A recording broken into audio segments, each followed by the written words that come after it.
പിതാവിന്റെയും പുത്രന്റെയും പരിശുദ്ധാത്മാവിന്റെയും നാമത്തിൽ. അമ്മേ പരിശുദ്ധ അമ്മേ, അമ്മേ പരിശുദ്ധ ദൈവമാതാവേ, കൃപാസനത്തിലൂടെ ഞങ്ങൾക്കും ഞങ്ങളുടെ ദേശത്തിനും അമ്മ മധ്യസ്ഥം തേടി തന്ന എല്ലാ അനുഗ്രഹങ്ങൾക്കും കൃപകൾക്കും ഞങ്ങളിപ്പോൾ ഹൃദയം നിറഞ്ഞ നന്ദി പറയുന്നു. അമ്മേ പരിശുദ്ധമ്മേ, ദൈവമാതാവേ, 2004 ഡിസംബർ 7 ഉച്ചകഴിഞ്ഞ് 2:30 കൃപാസനത്തിൽ സംഭവിച്ച അമ്മയുടെ പ്രത്യക്ഷപ്പെടലിനെക്കുറിച്ച് തിരുസഭയ്ക്ക് സമർപ്പിച്ചിരിക്കുന്ന പഠനരേഖകളുടെ മേൽ സഭാത്മകമായ പഠനം ആരംഭിക്കുവാൻ ഞങ്ങൾ പ്രാർത്ഥിക്കുന്നു. അമ്മേ പരിശുദ്ധമേ, ഭൂസ്വർലോകങ്ങളുടെ രാജ്ഞിയായ അങ്ങേയ്ക്ക് ഭൗമസംരക്ഷണത്തിനായി പ്രപഞ്ചപ്രകൃതിയെ തന്നെ തിരുസഭ പ്രതിഷ്ഠിക്കുവാൻ ഈ പ്രത്യക്ഷീകരണം വഴി ഇടയാക്കണമേ. പരിശുദ്ധമേ, ജപമാല മാതാവേ, സകല കൃപാസനം പ്രാർത്ഥനയോടും ചേർത്ത് ഞങ്ങളിപ്പോൾ പ്രാർത്ഥിക്കുന്ന ഈ കുടുംബത്തിന്റെ പ്രത്യേക നിയോഗം പറ മക്കളെ.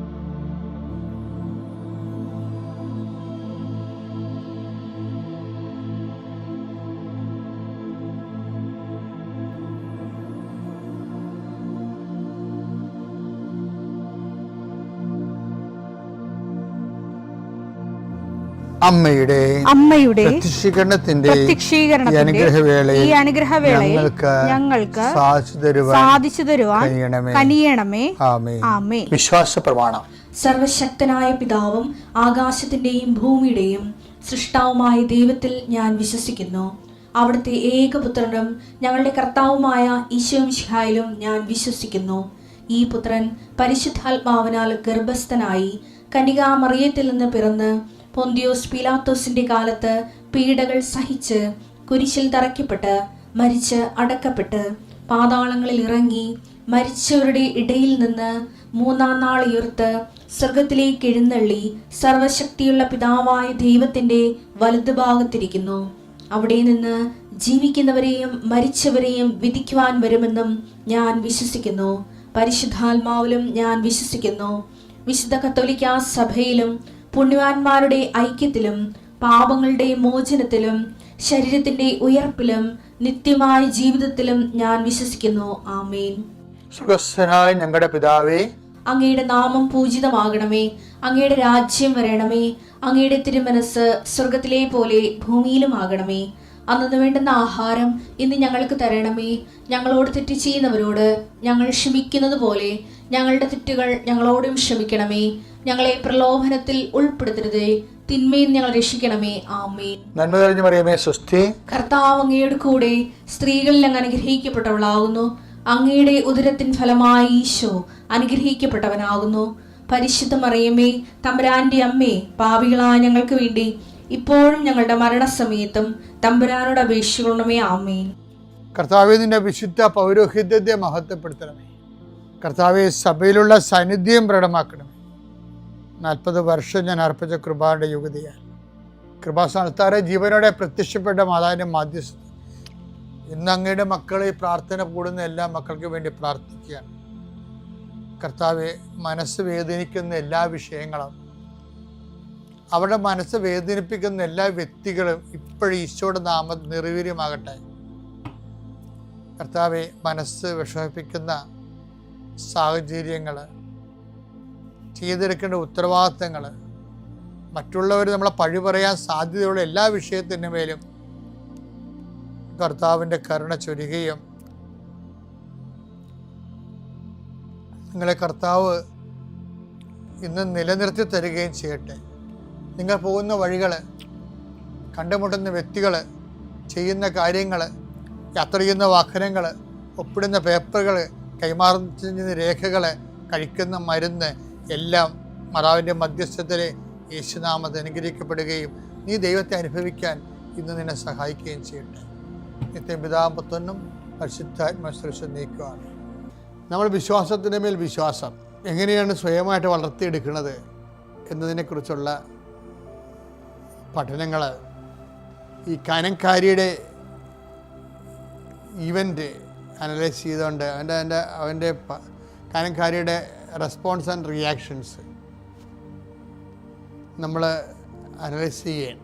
അതിലൊന്ന് ഇപ്പം ഇന്നലെ നമ്മൾ എന്താ കണ്ടത്? Zero claim. അവളുടെ ക്ലെയിം ഇല്ലെന്നുള്ളത് ഈശോ പ്രഖ്യാപിച്ചു. ക്ലെയിം ഇല്ല എന്ന് ഷട്ട് ഡൗൺ ചെയ്യുമ്പോഴും അവൾ പിന്തിരിയുന്നില്ല. പിന്തിരിയാതെ നിൽക്കണം. എന്നിട്ട് എന്താ ചെയ്യണത്? അവൾ കർത്താവിനോട് പറഞ്ഞു, കർത്താവേ എന്നെ സഹായിക്കണം. കാരണം ഇവൾ ആദ്യമേ കയറി ഈ കേസ് ഇങ്ങനെ ഈശോ ഇട്ടിട്ട് കളിപ്പിക്കണം. എന്താ അറിയാമോ? ഇവൾ ആദ്യമേ കയറി വല്ലാത്തൊരു വിശ്വാസം പ്രഖ്യാപിച്ചായിരുന്നു. അത് ഈ യഹൂദന്മാരെ വെട്ടിക്കൊണ്ട് വിശ്വാസം പ്രഖ്യാപിച്ചായിരുന്നു. എന്താണെന്നറിയാമോ?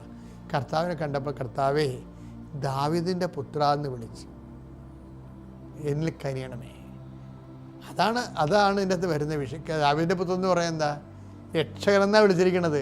നീ ക്രിസ്തു രക്ഷകനാണെന്ന്, ഏകരക്ഷകനാണെന്ന് നിനക്ക് ബോധ്യം ഉണ്ടെങ്കിൽ ഏത് കാലാവസ്ഥയിലും നിനക്ക് കർത്താവിൻ്റെ മുമ്പിൽ ക്ലെയിം ഉണ്ടാവും.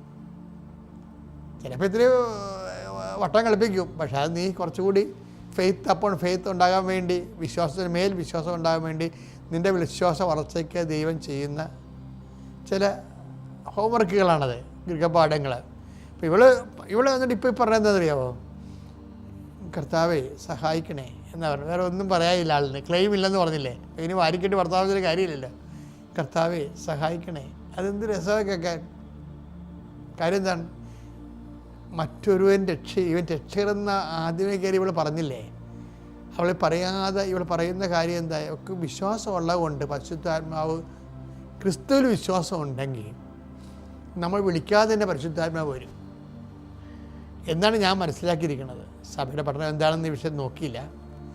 ക്രിസ്തുവിൽ നിങ്ങൾക്ക് വിശ്വാസം, ക്രിസ്തു ഏക രക്ഷകനാണെന്ന് വിശ്വാസം ഉണ്ടെങ്കിൽ പ്രത്യേകം വിളിക്കാതെ തന്നെ പരിശുദ്ധാത്മാവ് വരും. ഇവൾ പരിശുദ്ധാത്മാവ് ഇവർക്ക് നോട്ട് കൊടുക്കുന്നുണ്ട്. അതായത് കർത്താവെ സഹായിക്കണമെന്ന് പറയുമ്പോൾ ആ പ്രാർത്ഥനയുടെ പിന്നിൽ അതിൻ്റെ ഘടന എന്താണ്? മറ്റ് ആരിലും സഹായമില്ല എന്നാണ്. മറ്റാരിലും സഹായമില്ല, മറ്റൊരുവൻ രക്ഷയില്ല. ആകാശത്തിനും ഭൂമിക്കും മധ്യേ മനുഷ്യരക്ഷ നൽകാൻ നീ മാത്രമേ ഉള്ളൂ. കർത്താവെ സഹായിക്കണേ. ഇത് ആണ് ഇവൾ പറയണത്. അതായത് ഇങ്ങനെ ഒരു ക്ലെയിം ലോസ് ആകുകയും സീറോ ക്ലെയിം ആകുകയും ചെയ്യുന്ന സമയത്തും നിങ്ങൾ വിട്ടുകൊടുക്കരുത്. ഇവൾ വിട്ടുകൊടുക്കണില്ലല്ല. അവസാനം വരെ ഫൈറ്ററാണ്. Faithful is a fighter.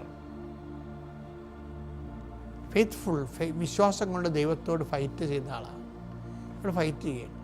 അപ്പോഴിവൾ fight എന്തുമാത്രം ഇവൾ കയറി പോകുമെന്നറിയാൻ വേണ്ടി കർത്താവ് ഇവളോട് പറയുവേ, മക്കളുടെ അപ്പമെടുത്ത് നായ്ക്കൾക്ക് കൊടുക്കുക വിഹിതമല്ലെന്ന് പറയും. മത്തായി 15:26 അവൻ പറഞ്ഞു മക്കളുടെ അപ്പമെടുത്ത് നായ്ക്കൾക്ക് എറിഞ്ഞു കൊടുക്കുന്നത് ഉചിതമല്ല. അത്ര മോശമല്ല സംഭവം. ഒരു ഇസ്രയേൽ അല്ലെങ്കിൽ ഒരു വൈറ്റ്മാൻ കാഴ്ചപ്പാടിൽ, അറബിക് കാഴ്ചപ്പാടിൽ അത് പ്രശ്നമാണ്. പക്ഷെ വൈറ്റ്മാൻ യൂറോപ്യൻ ഇസ്രയേൽ കാഴ്ചപ്പാടിൽ അത്ര കുഴപ്പമില്ല. ഇതെല്ലാം ഈ കഷ്ണങ്ങൾ കൊടുക്കണില്ലേ, ഫ്രിഞ്ചസ് കഷ്ണങ്ങൾ നായ്ക്കൾക്ക് കൊടുക്കുന്നത് പറയുന്നത് അത് സ്ട്രീറ്റ് ഡോഗ്സ് അല്ലത്. സ്ട്രീറ്റ് ഡോഗ്സ് ആണെങ്കിൽ ഈ മക്കളുടെ അപ്പം എടുത്ത് നായ്ക്കൾ കൊടുക്കുക എന്ന് പറയുന്നത് എന്താ ഉദ്ദേശിക്കുന്നത്? അത് പെറ്റ് ഡോഗ്സാണ്. കാര്യം അവൾ അങ്ങനെ പറയുന്നുണ്ടത്. അവൾ പറഞ്ഞു അതെ കർത്താവേ, നായ്ക്കളും യജമാനന്മാരുടെ മേശയിൽ നിന്ന് വീഴുന്ന അതെന്താ പെറ്റ് ഡോഗ്സ് ആണത്. നിങ്ങൾക്കറിയാവില്ല, പെറ്റ് ഡോഗ്സിൻ്റെ അവസ്ഥ അറിയാവില്ല. മക്കളെപ്പോലെ തന്നെ ഇൻറ്റിമേറ്റ് ആയിട്ടുള്ളതാണ്. നമുക്കത് മലയാളികൾക്ക് എന്തുമാത്രം മനസ്സിലാവുമെന്ന് അറിയത്തില്ല. പെറ്റ് ഡോഗ്സ് എന്ന് പറയണത് മക്കളെപ്പോലെ തന്നെ അവരുടെ നമ്മുടെ കട്ടിലെ കിടത്തി ഉറക്കുക, നമ്മുടെ വീട്ടിൽ കിടത്തി ഉറക്കുകയും എല്ലാ കാര്യങ്ങളും അവനോട് ഇടയ്ക്ക് യജമാനൻ സംസാരിക്കുകയും അവൻ സംസാരിക്കുന്നിടത്ത് അവൻ തിരിച്ച് ഇൻട്രാക്ട് ചെയ്യുകയും ഒക്കെ ചെയ്തിട്ട് വീട്ടിലൊരു അംഗത്തെ പോലെയാണ് ഈ പെറ്റ് ഡോഗ്സിനെ വളർത്തുന്നത്. കാരണം അവർക്ക് ഇഞ്ചക്ഷനും ബിസ്ക്കറ്റും അവരുടെ ഉയരം ഉണ്ടാകാതിരിക്കാനും റെസിസ്റ്റൻസിനും എല്ലാം അതുപോലെ കുളിപ്പിക്കലും എല്ലാം സംവിധാനം ചെയ്തു. അപ്പോൾ ചില മനുഷ്യർ പെറ്റ് ഡോഗ്സ് നമ്മളതിൻ്റെ അകത്ത് ഡോഗ്സിനെ ഇഷ്ടപ്പെട്ടു പോയാൽ പിന്നെ അത് നമ്മൾ നല്ല സമയം കൺസ്യൂം ചെയ്യുന്നുണ്ടെങ്കിലും ഈ മനുഷ്യന് വേറൊരു വ്യക്തിയുള്ള പോലെ തോന്നും. ചില സമയത്ത് മക്കളെയൊക്കെ സബ്സ്റ്റിറ്റ്യൂട്ട് ചെയ്യുന്നതുകൊണ്ട് കുഴപ്പങ്ങളുണ്ടാകാം, ചില സമയത്ത് സബ്സ്റ്റിറ്റ്യൂട്ട് ചെയ്യുമില്ല. ഈ വൈറ്റ് മാൻസിനുള്ള പ്രശ്നമാണ്, അവർ സബ്സ്റ്റിറ്റ്യൂട്ട് ചെയ്യും. ഞാൻ കാനഡയിലും അമേരിക്കയിലും ഇംഗ്ലണ്ടിലൊക്കെ ചെന്ന് ധ്യാനിപ്പിക്കുന്ന സമയത്ത് രാവിലെയുള്ള കാഴ്ച ഈ പെറ്റ് ഡോഗ്സിനെ കൊണ്ട് പോണതാണ്. അപ്പോഴാണ് എനിക്ക് മനസ്സിലായത് ആ പെറ്റ് ഡോഗ്സ് ഇല്ലാതെ ഒരു വൈറ്റ് മാനെ നമുക്ക് അവരുടെ പെർമിസിൽ കാണത്തില്ല. പെർമിസിൽ ഒരാൾ നിൽക്കുക, അവരുടെ വളപ്പിൽ നിൽക്കണമെന്നുണ്ടെങ്കിൽ അതിൻ്റെ കൂടെ ഈ ഡോഗ് ഉണ്ടാകും. അപ്പോൾ അത്രയും സ്നേഹത്തിൽ അതാണ് ഇവിടെ പറയണത്. ഓക്കെ, ഞാൻ പെറ്റ് ഡോഗ്സ് ആണെന്ന് പറയും.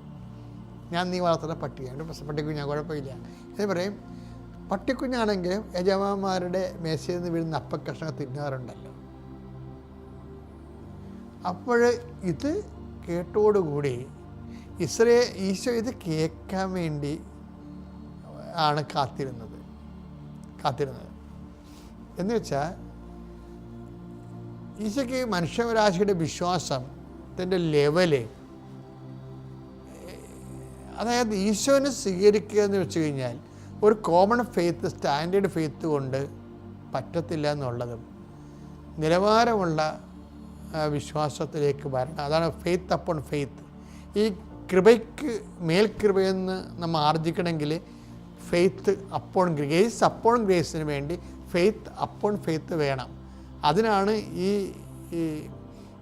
കാനംകാരിയുടെ ഏറ്റവും നല്ലൊരു ടീച്ചിങ് എയ്ഡാണുള്ളത്.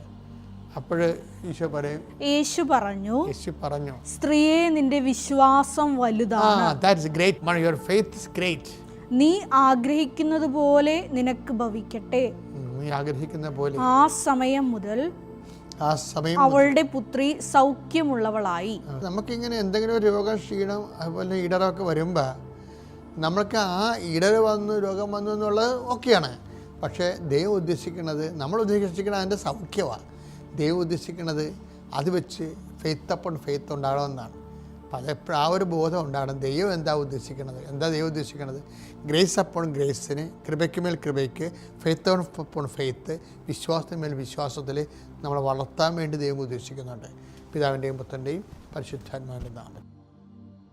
അമ്മ ജീവനോട് പ്രത്യക്ഷപ്പെട്ട ഈ ആൾക്കാരിൽ അമ്മയുടെ പ്രത്യക്ഷീകരണത്തിൻ്റെ സാക്ഷിയാക്കി എന്നെ ഉയർത്തിനോർത്ത് ഞാൻ നന്ദി പറയുന്നു. പരിശുദ്ധ അമ്മയ്ക്കും തിരുക്കുമാരനും ഞാൻ കോടാനുകൂടി നന്ദി പറയുന്നു. ഞാൻ ഇടുക്കി ജില്ലയിലെ തൊടുപുഴ എന്ന സ്ഥലത്ത് നിന്ന് ഞാൻ വരുന്നു. എൻ്റെ പേര് കുമാരി വാസുദേവൻ. ഞാനൊരു അക്രൈസ്തവയാണ്. ഇതെൻ്റെ മകൾ അമൃത. പിന്നെ കൃപാസനത്തെ പറ്റി ഞാൻ കേട്ടത് എൻ്റെ മകളിലൂടെയാണ്. എൻ്റെ മകളാണ് ആദ്യം ഉടമ്പടി എടുത്തിരുന്നത്. എനിക്ക് ഒരു വീടില്ലായിരുന്നു. ആ വീടിന് വേണ്ടി ഞാൻ പ്രാർത്ഥിച്ചുകൊണ്ടിരുന്നു. അമ്മയുടെ മുമ്പിൽ വന്ന് ഉടമ്പടി എടുത്ത് പ്രാർത്ഥിച്ചു. ഞാൻ ഉടമ്പടി എടുക്കാനുണ്ടായ കാരണം എൻ്റെ മകൾ എന്നോട് പറഞ്ഞു, ഇങ്ങനെ ഉടമ്പടി ആലപ്പുഴയിൽ കൃപാസനം എന്നൊരു സ്ഥാപനമുണ്ട്, അവിടെ പരിശുദ്ധ അമ്മ ഒരുപാട് അനുഗ്രഹങ്ങളും കൃപകളും നൽകുന്ന അമ്മയാണ് എന്ന് പറഞ്ഞു. അത് കേട്ടപ്പോൾ എനിക്ക് ഒത്തിരി ആഗ്രഹം തോന്നി. ഞാനും ഉടമ്പടി എടുക്കാൻ ഇടയായി. ഞാൻ ഈ ആൾത്താര അതുപോലെ തന്നെ ഞാൻ സ്വപ്നം കണ്ടിരുന്നു. പരിശുദ്ധ അമ്മയും ഈശോയും നിൽക്കുന്നത്, അതുപോലെ ജോസഫ് അച്ഛൻ ഈ ആൾത്താരയിൽ ബൈബിളുമായിട്ട് നിൽക്കുന്ന സ്വപ്നം കണ്ടു. അങ്ങനെയാണ് ഞാൻ ഉടമ്പടി എടുക്കാൻ വന്നത്. ഞാൻ ഉടമ്പടി എടുത്ത് പ്രാർത്ഥിച്ചതിൻ്റെ ഫലമായി എനിക്കൊരു ഭവനം വേണമെന്നായിരുന്നു എൻ്റെ ആദ്യത്തെ നിയോഗം. ആ നിയോഗത്തിലൂടെ പരിശുദ്ധ അമ്മ എനിക്ക് ഞാൻ ഉദ്ദേശിച്ചതിനേക്കാളും വലിയൊരു ഭവനം തന്നെ എന്നെ അനുഗ്രഹിച്ചതിനോർത്ത് ഞാൻ നന്ദി പറയുന്നു. ഞങ്ങൾ ഒരുപാട് സ്ഥലങ്ങൾ നോക്കി, വീട് വെക്കുന്നതിന് വേണ്ടി സ്ഥലങ്ങൾ നോക്കി അന്വേഷിച്ചുകൊണ്ടിരുന്നു. പക്ഷേ ഒന്നും ശരിയായില്ല. ഒത്തിരി തടസ്സങ്ങളായിരുന്നു എല്ലാത്തിനും. അത് കഴിഞ്ഞ് ഒരു മകനെ തന്നെ ഒരാളിലൂടെ ഒരാളെ തന്നെയാണ് പരിശുദ്ധ അമ്മ എനിക്ക് ഒരുക്കി തന്ന ഒരു വീട് കാണുവാനും അത് വാങ്ങിക്കുവാനും വേണ്ടിയിട്ട് ആളെ തന്നെയാണ് പരിശുദ്ധ അമ്മ എനിക്ക് അമ്മയുടെ ഇടപെടലിലൂടെ തന്നത്. അങ്ങനെ ഒരു വീട് കാണുവാനിടയായി. ആ വീടും സ്ഥലവും ഞങ്ങൾ വാങ്ങിച്ചു. പിന്നെ ഞങ്ങൾ താമസിച്ചിരുന്ന എൻ്റെ ഭർത്താവിൻ്റെ തറവാട്ട് വീട്ടിലാണ്. ആ വീട്ടിൽ ഞങ്ങൾ അവർ 7 മക്കളാണ് അമ്മയ്ക്കുണ്ടായിരുന്നത്. അവർ വീട് ഭാഗോടമ്പടി ചെയ്യേണ്ട ഒരു വീടായിരുന്നു. അപ്പോൾ ഞങ്ങൾക്ക് ഒരു നിവൃത്തിയില്ലാത്ത ഒരു സമയത്താണ് ഞങ്ങൾ അമ്മയെ വിളിച്ച് അപേക്ഷിച്ച് 27 വർഷമായി ഞാൻ വീടിന് വേണ്ടി അപേക്ഷിച്ചുകൊണ്ടിരിക്കുന്നത്. അങ്ങനെ ഇരിക്കുകയാണ്. എല്ലാ വർഷവും മഴക്കാലത്ത് വെള്ളം കയറുന്ന ഒരു സ്ഥലമായിരുന്നു ഞങ്ങളുടേത്. വെള്ളം കയറുമ്പോൾ ഞങ്ങൾ എല്ലാ സാധനങ്ങളും വാരിക്കെട്ടി വേറെ സ്ഥലങ്ങളിലേക്കൂടെ പോയി കഴിയണം. അങ്ങനെയൊക്കെയുള്ളൊരവസ്ഥയിലായിരുന്നു. അപ്പോൾ അങ്ങനെ ഇരിക്കുകയാണ് വീടിന് വേണ്ടി അപേക്ഷിക്കുകയും പരിശുദ്ധ അമ്മ ഒരാളെ തന്നെ തന്ന് ഞങ്ങൾക്കൊരു സ്ഥലവും വീടും കാണിച്ചു തരികയും ആ വീട് ഞങ്ങൾക്ക് വാങ്ങിക്കുവാൻ ഇടയാക്കുകയും ചെയ്തത്. എൻ്റെ മകൾക്ക് വേണ്ടി, എൻ്റെ മകൾ UK പോകുന്നതിന് വേണ്ടി ഉടമ്പടി എടുത്തിരുന്നു. ആ അമ്മകളുടെ സാക്ഷ്യം അമൃത പറയും. എൻ്റെ പേര് അമൃത. ഞാൻ തൊടുപുഴയിൽ നിന്നാണ് വരുന്നത്. ഞാനൊരു ഹൈന്ദവ വിശ്വാസിയാണ്. ഞാൻ ചെറുപ്പം തൊട്ടേ എനിക്ക് ഈശോനെയും മാതാവിനെയൊക്കെ ഭയങ്കര ഇഷ്ടമായിരുന്നു. പക്ഷേ ഇവിടെ വന്നത് എൻ്റെ ഫ്രണ്ട് വഴിയാണ്. അമ്മ ജീവനോടെ പ്രത്യക്ഷപ്പെട്ട ഈ ഒരു ആലയത്തിൽ അമ്മയുടെ പ്രത്യക്ഷീകരണത്തിൻ്റെ സാക്ഷിയായി വളർത്തിയതിന് അമ്മയോട് ഞാൻ കോടാനുകോടി നന്ദി പറയുന്നു. അതോടൊപ്പം ഈശോപ്പയോടും. എൻ്റെ ഫ്രണ്ട് വഴിയാണ് ഞാൻ 2023 ഇവിടെ വന്ന് ഉടമ്പടി എടുക്കുന്നത്. ആ സമയത്ത് ഓൾറെഡി ഞാൻ 2 വട്ടം OET എഴുതിയിട്ടുണ്ടായിരുന്നു. ഞാനൊരു നഴ്സിംഗ് പാസ്സായ വ്യക്തിയാണ്. ആ സമയം ഞാൻ 2 വട്ടം OET ഫെയിലാവുകയും മാനസികമായി നല്ലപോലെ തളർന്നിട്ടുണ്ടായിരുന്നു. കാരണം ഒരു OETക്ക് നല്ലൊരു പൈസയാകും എക്സാം എഴുതുന്നതിന്.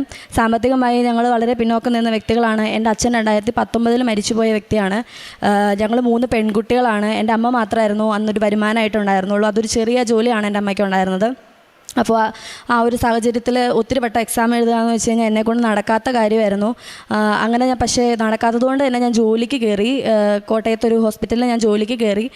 പക്ഷേ എൻ്റെ ഫ്രണ്ട്സൊക്കെ അത്യാവശ്യം നന്നായി പ്രാർത്ഥിക്കുന്ന വ്യക്തികളായിരുന്നു. എനിക്ക് കിട്ടിയ ഫ്രണ്ട്സ് എല്ലാവരും അങ്ങനെ തന്നെയായിരുന്നു. അവർക്കെല്ലാവർക്കും OET കിട്ടിക്കഴിഞ്ഞപ്പോൾ എൻ്റെ അവസ്ഥ നന്നായിട്ട് അറിയാവുന്നതുകൊണ്ട് തന്നെ അവരെന്നെ ഭയങ്കരമായിട്ട് പ്രോത്സാഹിപ്പിച്ചായിരുന്നു. എക്സാം ഒന്നുകൂടെ എഴുത്, നിനക്ക് പോവണ്ടേ പുറത്തേക്ക്, രക്ഷപ്പെടണ്ടേ എന്നൊക്കെ പറഞ്ഞിട്ട്. ആ സമയത്ത് എൻ്റെ ബെസ്റ്റ് ഫ്രണ്ടും പാസ്സായി നിന്ന സമയമാണ്. അവൾ പറഞ്ഞിട്ട് ഞാൻ എക്സാം എഴുതാനായിട്ട് പോയി. കാശില്ലാതിരുന്നിരുന്ന സമയത്ത് ഞാൻ ചുരുക്കി പിടിച്ചിരുന്ന എൻ്റെ സാലറിയിൽ നിന്നും പിന്നെ അതുപോലെ തന്നെ അമ്മ കുടുംബശ്രീയിൽ നിന്നും മറ്റും എടുത്ത ലോണിനും ഒക്കെ കൂടിയിട്ടാണ് ഞാൻ പരീക്ഷ എഴുതിയത്. ഒരു ഉറപ്പുമില്ലാതെയാണ് ഞാൻ, ഒരു കോൺഫിഡൻസും ഇല്ലാതെയാണ് ഞാൻ എക്സാം എഴുതിയത്. കാരണം ഞാൻ പ്രിപ്പറേഷൻ കഴിഞ്ഞിരുന്ന സമയത്ത് 2 വട്ടം ഞാൻ തോറ്റുപോയിട്ടുണ്ടായിരുന്നു. അപ്പം ഉടമ്പടി എടുത്തതിന് ശേഷമാണ് ഞാൻ 3ാമത് എക്സാം എഴുതാൻ വേണ്ടി വരുന്നത്. അതെൻ്റെ ഒരു ഫ്രണ്ട് വഴിയാണ് ഞാൻ ഇവിടെ ഉടമ്പടി എടുക്കുന്നത്. അതിനുശേഷം ഈ ജോലിയുടെ തിരക്കുകൊണ്ട് തന്നെയും എനിക്ക് പഠിക്കാനുള്ള ഒരു ഇതൊക്കെ അങ്ങ് പോയായിരുന്നു. കാരണം ഓൾറെഡി ഫെയിലായി, മാനസികമായി നമ്മൾ തളർന്നു. പക്ഷേ ഇവിടെ വന്ന് ഉടമ്പടി എടുത്തു. എനിക്ക് പഠിക്കാനൊന്നും തോന്നുന്നില്ല. ഞാൻ ആകെ പ്രാർത്ഥിച്ചത്, മാതാവേ എനിക്ക് അറിഞ്ഞുകൂടാ ഒന്നും, ഞാൻ പഠിച്ചതൊക്കെ മറന്നുപോയി, എനിക്ക് സമയമില്ല പഠിക്കാൻ, നീ കൂടെ വന്നേക്ക് എന്നുള്ള രീതിയിലാണ് ഞാൻ പോയത്.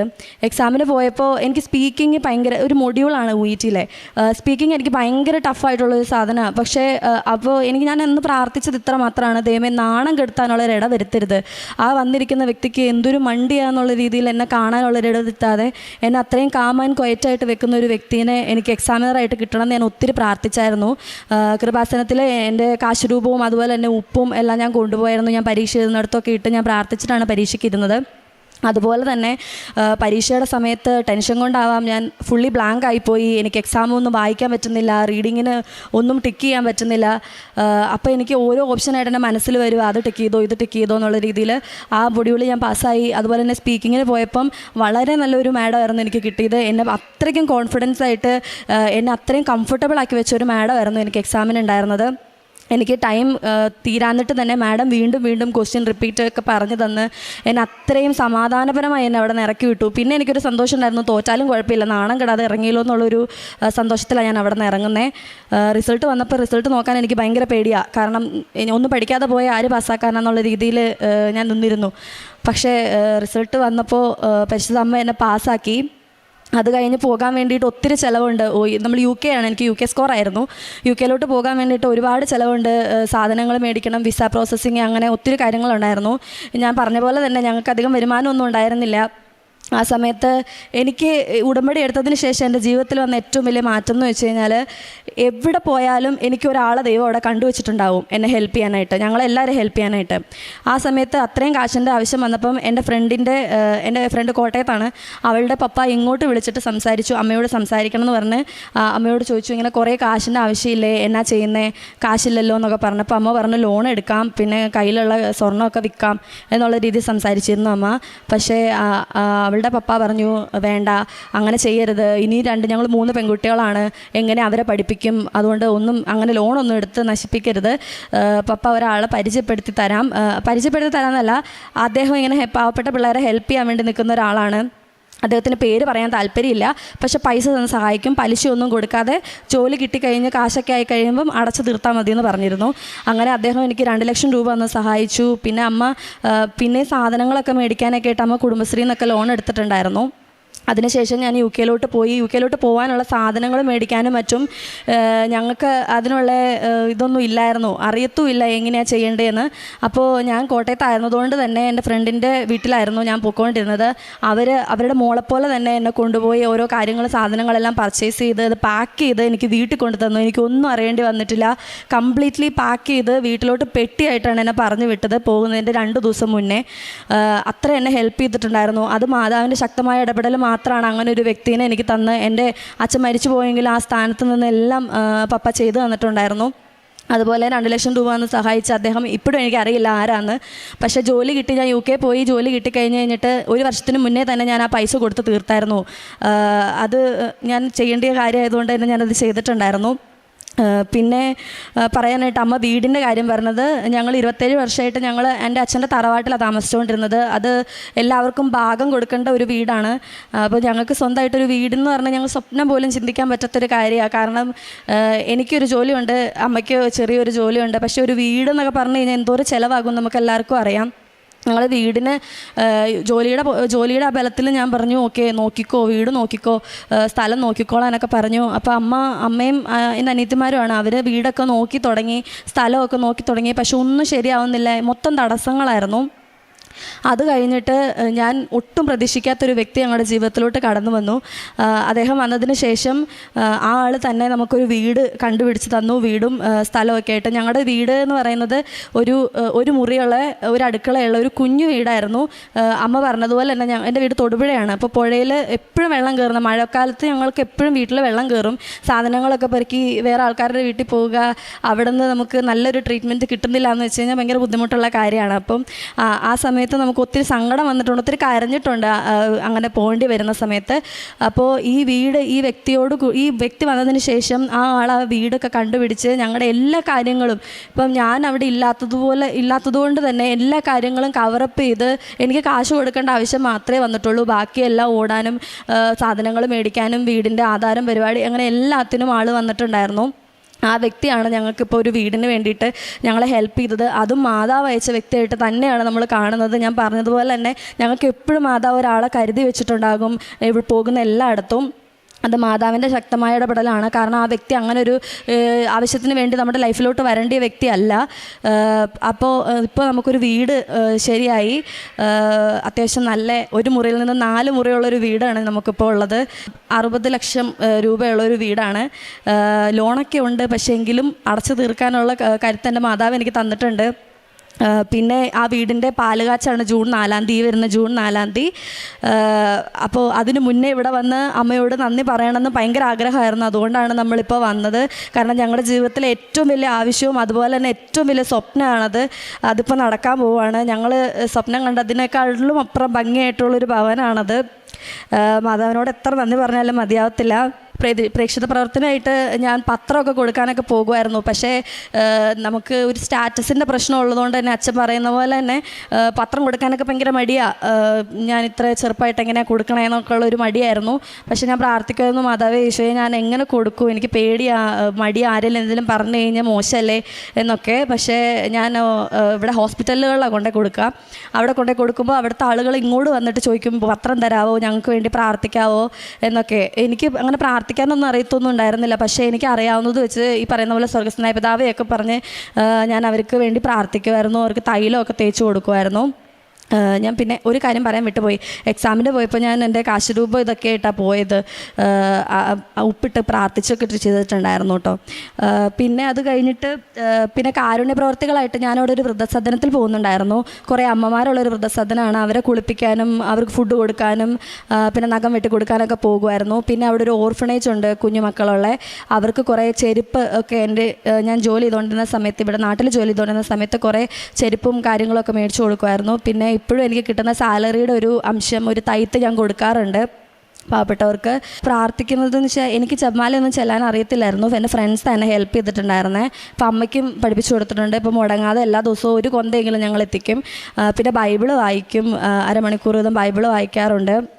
രാവിലെ പ്രത്യക്ഷീകരണ പ്രാർത്ഥന രാവിലെയും വൈകിട്ടും ചൊല്ലാറുണ്ട്. പിന്നെ ഞാൻ UK ആയതുകൊണ്ട് തന്നെ ഞാൻ അവിടെ പള്ളിയിലൊക്കെ പോകും. എനിക്കിഷ്ടമാണ്. എനിക്ക് കുർബാന സ്വീകരിക്കാൻ പറ്റത്തില്ല എന്ന് എനിക്കറിയാം. പക്ഷേ ഞങ്ങളവിടെ അവിടെ നമുക്ക് ബ്ലെസ്സിങ് മേടിക്കാൻ പറ്റും. നോൺ ക്രിസ്ത്യൻസിനായാലും ആർക്കായാലും ബ്ലെസ്സിങ്സ് അച്ഛന്മാർ നമുക്ക് ബ്ലെസ് ചെയ്യും. അപ്പം ഞാൻ അതിന് പോകാറുണ്ട്. എനിക്ക് ജോലിയില്ലാത്ത സമയങ്ങളിലൊക്കെ ഞാൻ പള്ളിയിൽ പോകാറുണ്ട്, പ്രാർത്ഥിക്കാറുണ്ട്. കാരണം അതൊരു സന്തോഷമാണ് എപ്പോഴും ഈശോയിലായിരിക്കുക എന്ന് പറയുന്നത്. അങ്ങനെ എൻ്റെ കാര്യങ്ങളെല്ലാം, ഞങ്ങളുടെ കാര്യങ്ങളെല്ലാം ഭയങ്കര മാജിക്കലായിരുന്നു എന്ന് വേണം പറയാനായിട്ട്. Not by merit but by grace എന്ന് പറയുന്ന പോലെ എല്ലാ കാര്യങ്ങൾക്കും ഞങ്ങൾക്ക് ഓരോ വ്യക്തികളെ ഹെൽപ്പ് ചെയ്യാനും ഒക്കെ ആയിട്ട് വെച്ചിട്ടുണ്ടാവും. അത് ദൈവമായിട്ട് നമുക്ക് തരുന്നത് മാത്രമാണ്. അല്ലാതെ ഞങ്ങൾക്ക് അത്ര വലിയ ബന്ധങ്ങളോ പരിചയങ്ങളോ 2 ലക്ഷം രൂപ കടം തരാനുള്ള ആളുകളോ വ്യക്തികളോ ഒന്നും ഞങ്ങളുടെ ലൈഫിലില്ല. നമുക്ക് പേഴ്സണലി അങ്ങനെ ഒത്തിരി ഹെൽപ്പ് ചെയ്യാനുള്ള ആൾക്കാർ നമുക്കില്ലായിരുന്നു. പക്ഷേ എവിടുന്നെങ്കിലും മാതാവായിട്ട് അവരെ കൊണ്ടുതരും. മാതാവിൻ്റെ രൂപത്തിൽ മാതാവ് തന്നെയാണ് ആ വരുന്നതെന്ന് നമുക്കറിയാം. പിന്നെ അമ്മയ്ക്ക് സുഗന്ധാഭിഷേകവും സ്വപ്നമൊക്കെ കണ്ടിട്ടുണ്ടായിരുന്നു.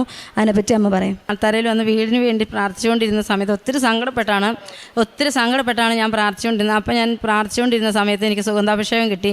2 പ്രാവശ്യം എനിക്ക് സുഗന്ധാഭിഷേകം കിട്ടിയിട്ടുണ്ട്. പിന്നെ ഞാൻ ജപമാല ചൊല്ലും, പ്രാർത്ഥിക്കും, കാലത്തും വൈകിട്ടും പ്രാർത്ഥിക്കും. കാരുണ്യ പ്രവർത്തികളും പ്രേക്ഷിത വേലകളൊക്കെ ചെയ്യാറുണ്ട്. ഗവൺമെൻറ് ഹോസ്പിറ്റലിൽ ചോറ് വെച്ചുകൊണ്ട് രോഗികൾക്ക് കൊടുക്കും. പിന്നെ അവരുടെ വിഷമങ്ങളെല്ലാം കേൾക്കും, ഇരുന്ന് സംസാരിക്കും അവരോട്. പിന്നെ എന്നാൽ കഴിയുന്ന രീതിയിൽ ഞാൻ അവർക്ക് പൈസ കൊടുത്ത് സഹായിക്കും. പിന്നെ ഡ്രസ്സ്, ഞാൻ ഉരുൾപൊട്ടലുണ്ടായ സമയം, പ്രളയം ഉണ്ടായ സമയം ഞാൻ 10 പേർക്ക് ഞാൻ വസ്ത്രം മേടിച്ച് കൊടുത്തിട്ടുണ്ട്. പിന്നെ കുഞ്ഞു പിള്ളേർ നോക്കുന്ന സ്ഥലത്ത് ഞാൻ അവർക്ക് വേണ്ടിയിട്ടുള്ള ഭക്ഷണങ്ങളും ഡ്രസ്സും വേറെ വീടുകളിൽ നിന്ന് കളക്ട് ചെയ്ത് ഞാൻ കൊണ്ട് കൊടുക്കാറുണ്ട്.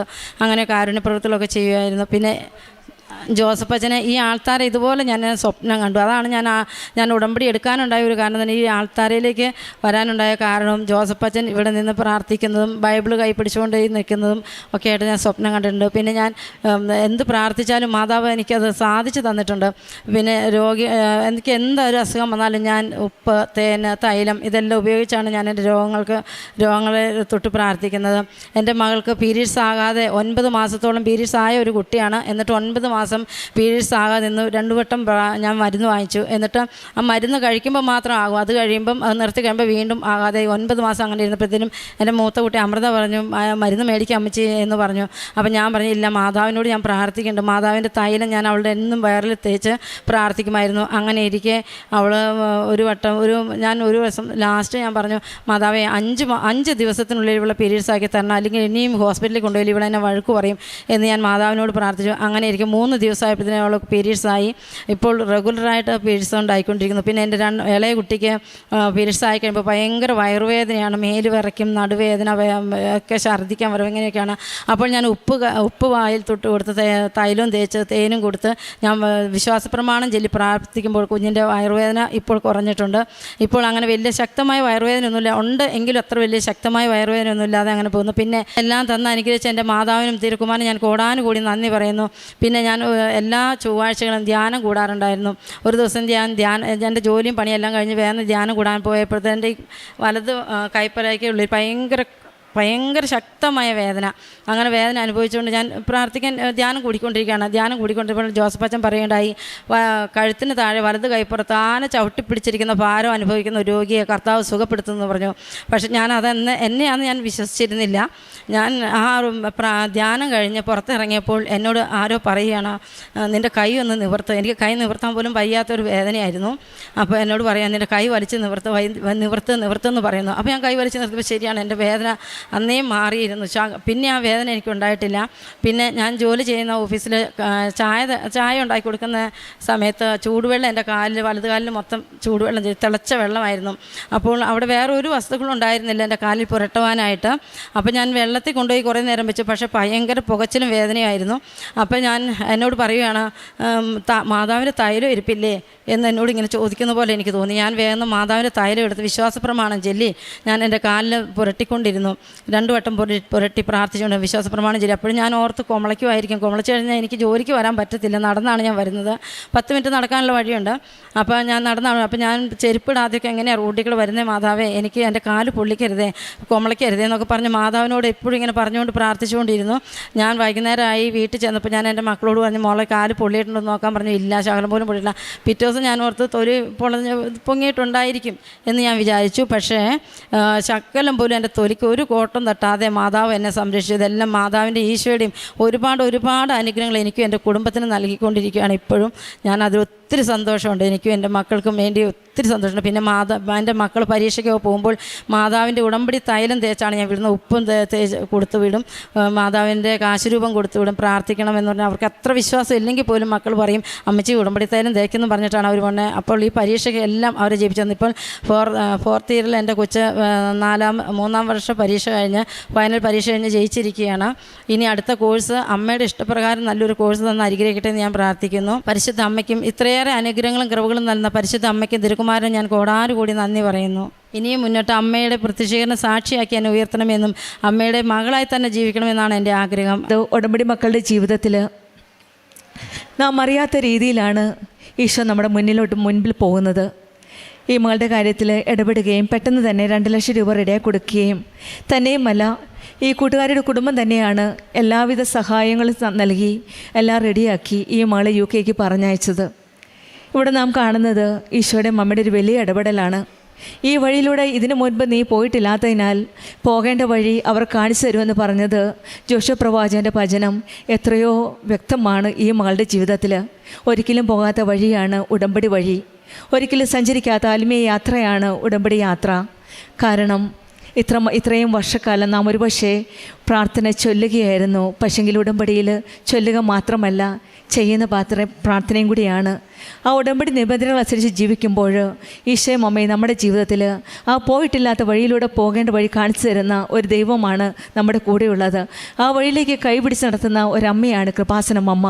അങ്ങനെയാണ് ഈ മകളുടെ കാര്യത്തിൽ ഒരിക്കലും പ്രതീക്ഷിക്കാത്ത രീതിയിൽ അമ്മ ഈശോ ഇടപെട്ട് ഈ മകൾക്ക് എല്ലാ സഹായവും നൽകി UK പറഞ്ഞു വിടുകയാണ്. അങ്ങനെ UK പോയി ജോലി ചെയ്തു.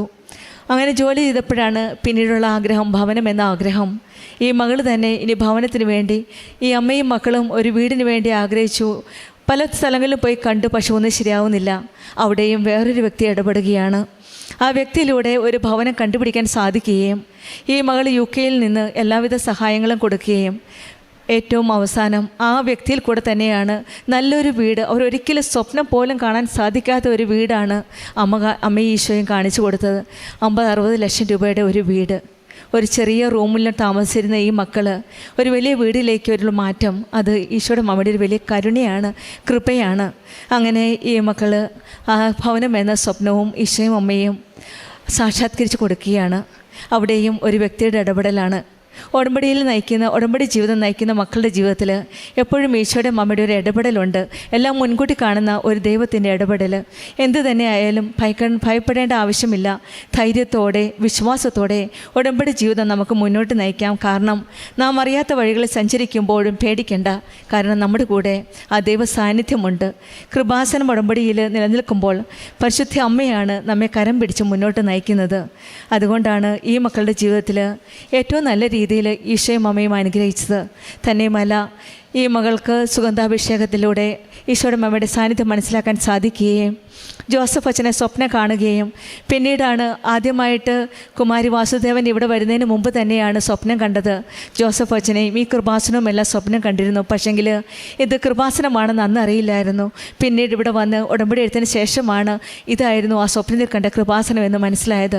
ആ സ്വപ്നം കണ്ടതിന് ശേഷമാണ് ഈ മകൾക്ക് കൃപാസനത്തിലേക്ക് വരുവാനും ഉടമ്പടി എടുക്കുവാനുമുള്ള ഒരു ഉൾപ്രേരണ മനസ്സിൽ ലഭിച്ചത്. ഇവിടെയെല്ലാം നാം കാണുന്നത് ഈശോയും അമ്മയും ഇവരുടെ കാര്യത്തിൽ ഇടപെടുകയാണ്. പുറപ്പാട് പുസ്തകം 33:14 പറയുന്നത്, ഞാൻ തന്നെ നിന്നോട് കൂടെ വരികയും നിനക്ക് ആശ്വാസം നൽകുകയും ചെയ്യുമെന്നാണ്. ഉടമ്പടി മക്കളുടെ ജീവിതത്തിൽ എപ്പോഴും കൂടെ നിൽക്കുന്ന ഒരു ദൈവത്തിൻ്റെ സാന്നിധ്യവും ആശ്വാസം നൽകുന്ന ഒരമ്മയുടെ കരുണയും വാത്സല്യവുമാണ് നമുക്ക് അനുഭവിക്കാൻ സാധിക്കുന്നത്. അതാണ് കുമാരി വാസുദേവനും മകൾ അമൃതയും നമ്മളോട് ഷെയർ ചെയ്തത്. നമ്മുടെ ജീവിതത്തിലും ഉടമ്പടി വഴിയിലൂടെ മുന്നോട്ട് പോകുമ്പോൾ ഒരു പക്ഷേ പോയിട്ടില്ലാത്ത വഴിയിലൂടെ ആവാം നാം യാത്ര ചെയ്യുന്നത്. ഭയപ്പെടേണ്ട ആവശ്യമില്ല. നമ്മുടെ കൂടെ ഈശോയും അമ്മയുമുണ്ട് നമ്മുടെ കൈ പിടിച്ച് മുന്നോട്ട് നയിക്കുവാൻ. മനുഷ്യരാശി ഇതിനു മുൻപ് പോകാത്ത, ഒരിക്കലും കാണാത്ത വഴിയിലൂടെയാണ് പോകുന്നത്. അറിയാത്ത, കാണാത്ത വഴികളിലൂടെ യാത്ര ചെയ്യുമ്പോൾ ദൈവം നമ്മുടെ കൂടെയുണ്ട്. ആ ദൈവം നമ്മെ കരം പിടിച്ച് നടത്തുമെന്ന വിശ്വാസത്തോടെ നമ്മുടെ ഉടമ്പടി ജീവിതം കൂടുതൽ തീഷ്ണതയോടെ, വിശ്വസ്തയോടെ, സത്യസന്ധതയോടെ നമുക്ക് മുന്നോട്ട് നയിക്കാം. കുമാരി വാസുദേവനും അമൃതയ്ക്കും കുടുംബത്തിന് ലഭിച്ച എല്ലാ അനുഗ്രഹങ്ങളും, പ്രത്യേകിച്ചുമായ ഇടപെടലുകൾ, ഈശോയുടെയും അമ്മയുടെയും ഇടപെടലുകളാണ് കൂടുതൽ ഇവർക്ക് മനസ്സിലാക്കാൻ സാധിക്കുന്നത്. തന്നെ മല ഈ മകൾ പറഞ്ഞത് കുർബാനയ്ക്ക് പോകുന്നത് പലപ്പോഴും നാം കേൾക്കാറുണ്ട്, UK-യിലൊന്നും കുർബാനയില്ല എന്ന്. പക്ഷെങ്കിൽ ഈ മകൾ പറയുന്നത്, ഞാൻ പള്ളി കണ്ടുപിടിച്ച് UK-യിൽ കുർബാനയ്ക്ക് പോവും. കുർബാന സ്വീകരിക്കാൻ പറ്റില്ല, കാരണം ഞാൻ അക്രൈസ്തവ മകളാണ്. പക്ഷേങ്കിൽ കുർബാന സ്വീകരിച്ചില്ലെങ്കിലും എനിക്ക് അച്ഛൻ്റെ ബ്ലെസ്സിങ് കിട്ടും, വചനം ശ്രവിച്ച് ഞാൻ കുർബാനയ്ക്ക് പോകുമെന്നാണ്. ഇവിടെയാണ് ഇവർക്ക് കിട്ടുന്ന കൃപ. ഉടമ്പടിയിൽ നിബന്ധനകൾ പാലിച്ച് ഈശോയുടെ അമ്മയോട് ചേർന്ന് നിൽക്കുമ്പോൾ ഈശോയും അമ്മയും നമ്മുടെ കൂടെയുണ്ട്. കന്നി പ്രവർത്തികളായിട്ട് കുളിപ്പിക്കുവാനും മറ്റുള്ളവർക്ക് വേണ്ടി സഹായം ചെയ്യുവാനും ഒക്കെയുള്ള ആ തീഷ്ണത, ഈശോയെ അറിയിക്കുവാനും അറിയാത്തവരെ അറിയിക്കുവാനും അറിഞ്ഞവരെ ആഴപ്പെടുത്തുവാനുമുള്ള ആ ശുശ്രൂഷയ്ക്കുള്ള ആ വചന പ്രഘോഷണത്തിനുള്ള ദൈവത്തിൻ്റെ സ്നേഹം മറ്റുള്ളവർക്ക് പങ്കുവെക്കാനുള്ള ആ തീഷ്ണത ഇവരിലുണ്ട്. ഇതെല്ലാം കണ്ടിട്ടാവാം ഒരുപക്ഷെ ഈശോയും അമ്മയും ഇവരെ കനിഞ്ഞ് അനുഗ്രഹിച്ചത്. ഒരു മെറിറ്റുമില്ലാത്ത ഇവരെ ദൈവത്തിൻ്റെ കൃപയിലൂടെ ഇത്രയും ഉയർത്തിയ ദൈവത്തിന് നമ്മൾക്ക് കരങ്ങളടിച്ച് ദൈവത്തെ മഹത്വപ്പെടുത്താം. എൻ്റെ പേര് ഷൈനു ക്ലെയർ മാത്യൂസ്. ഞാൻ UK-യിൽ മാഞ്ചസ്റ്ററിൽ നിന്നാണ് വരുന്നത്. അവർ ലേഡി ലൂർദ് ചർച്ച് ഇടവകാംഗമാണ്. എനിക്കിന്ന് ഇവിടെ വരാനും മാതാവിൻ്റെ പ്രത്യക്ഷീകരണത്തിന് സാക്ഷ്യം പറയാനും ലഭിച്ച അനുഗ്രഹത്തെ ഓർത്ത് അമ്മ മാതാവിനും തിരുക്കുമാരനും 1000 നന്ദി. എനിക്ക് സത്യം പറഞ്ഞു കഴിഞ്ഞാൽ കൃപാസനത്തെ പറ്റിയുള്ള വളരെ വലിയ വിവരങ്ങളൊന്നും എനിക്ക് അറിയത്തില്ലായിരുന്നു. എങ്ങനെയാണ് ഇവിടുത്തെ പ്രാർത്ഥനയെന്നും നേർച്ചയെന്നും ഒന്നും എനിക്കറിയില്ലായിരുന്നു. ഞാൻ എല്ലാ പള്ളികളിലും നടക്കുന്ന പോലെ ഒരു നേർച്ചയായിരിക്കുമെന്ന് കരുതിക്കൊണ്ട് ഞാനിവിടെ വന്നു. UK-യിൽ നിന്ന് ലീവിന് ഇവിടെ വന്ന് ഈ പള്ളിയുടെ എതിരെ എല്ലാം നടന്നു നോക്കി. എനിക്കറിയില്ലായിരുന്നു എന്ത് ചെയ്യണമെന്ന് എനിക്കറിയില്ലായിരുന്നു. എന്നിട്ട് ഞാൻ ജസ്റ്റ് അവിടെ അച്ഛൻ്റെ അടുത്ത് വന്ന് തലയ്ക്ക് പിടിപ്പിച്ചിട്ട് പുറത്തുള്ള മാതാവിൻ്റെ അവിടുന്ന് പ്രാർത്ഥിച്ച് നേർച്ചയും ഇട്ടിട്ട് പോയി. എൻ്റെ ഒരു കൂട്ടുകാരി വീണ്ടും എന്നോട് പറഞ്ഞു, അങ്ങനെയല്ല ചെയ്യേണ്ടത്, അവിടെ ചെന്ന് ഉടമ്പടി എടുക്കണം. ഉടമ്പടി എടുത്ത് നമുക്ക് ആ ഉടമ്പടിയിലുള്ള കാര്യങ്ങളെല്ലാം കൃത്യമായി പാലിക്കണം എന്ന് പറഞ്ഞു തന്നതിൽ പ്രകാരം വീണ്ടും ഞാൻ അടുത്ത ലീവിന് ഇവിടെ വന്നു വീണ്ടും ഇതിലെല്ലാം പോയി നടന്നു. എനിക്ക് അതിൻ്റെ കാര്യങ്ങളൊന്നും വീണ്ടും എനിക്ക് പിടികിട്ടിയില്ല, ഞാൻ തിരിച്ചു പോയി. അങ്ങനെ ഇരിക്കുമ്പോഴാണ് ഞാൻ UK-യിൽ കെയർ ഹോം നടത്തുകയാണ്. ഞാൻ അവിടെ ഓൾഡ് ഏജ് ഹോം എന്ന് പറയും, അവിടെ നേഴ്സിംഗ് ഹോം എന്ന് പറയും. അവിടെ നേഴ്സിംഗ് ഹോം നടത്തുന്നത് എൻ്റെ അടുത്തൊരു 100 സ്റ്റാഫോളം വർക്ക് ചെയ്യുന്നുണ്ട്. മലയാളികളായ 100ഓളം സ്റ്റാഫ് വർക്ക് ചെയ്യുന്ന ഇവിടെ നിന്നും വിസയിൽ പോയ സ്റ്റാഫാണ്. അവിടുത്തെ ഇമിഗ്രേഷൻ്റെ റൂളുകളെല്ലാം വളരെ സ്ട്രിക്റ്റായ സമയത്ത് ഞങ്ങളുടെ ലൈസൻസിന് ഒരു പ്രോബ്ലം ഉണ്ടായി. കാരണം ഞങ്ങളുടെ ഡയറക്ടേഴ്സിൻ്റെ ഷെയർ ഹോൾഡിങ്ങിനൊരു ചേഞ്ച് വന്നപ്പോൾ അത് ഹോം ഓഫീസിനെ ഇൻഫോം ചെയ്തില്ല എന്ന് പറഞ്ഞ കാരണത്താൽ യാതൊരു നോട്ടീസും ഇല്ലാതെ അവർ അപ്പീലിന് പോലും തരാതെ എനിക്ക് ആ ലൈസൻസ് റിവോക്ക് ചെയ്തു. അത് ചെയ്തതോടുകൂടി ഞങ്ങളുടെ ബിസിനസ്സും ആകെപ്പാടെ താറുമാറായി. കുട്ടികളെല്ലാം പരിഭ്രാന്തരായി. കാരണം എല്ലാവർക്കും തിരികെ പോരേണ്ടതായിട്ട് വരും, അല്ലെങ്കിൽ വേറെ പലയിടത്തും ജോലി അന്വേഷിക്കേണ്ടതായിട്ട് വരും. അങ്ങനെ വന്നു കഴിഞ്ഞാൽ ജോലി അന്വേഷിച്ച് കിട്ടുക എന്ന് പറയുന്നതും വളരെ ബുദ്ധിമുട്ടാണ്. റീലൊക്കേഷൻ ചെയ്യുക എന്ന് പറയുന്നതും ഒരു ഫാമിലി എല്ലാമായിട്ട് താമസിക്കുന്ന അതെല്ലാം ഭയങ്കര ബുദ്ധിമുട്ടാണ്. ആകെപ്പാടെ ഞങ്ങളുടെ നേഴ്സിംഗ് ഹോമിലെ അന്തരീക്ഷം തന്നെ വളരെ മാറി. കുട്ടികളെല്ലാം ഡിപ്രസ്ഡായി.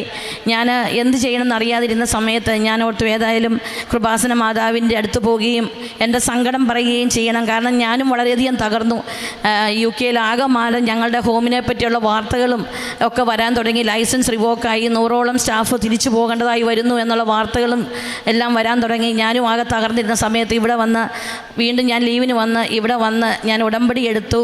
25/9/2025 ഞാൻ ഉടമ്പടി എടുത്ത് ഞാൻ സത്യം പറഞ്ഞു കഴിഞ്ഞാൽ ഞാൻ അത്ര വലിയ ആത്മീയമായിട്ടുള്ള രീതിയിലൊന്നും ജീവിക്കുന്ന ഒരാളല്ല.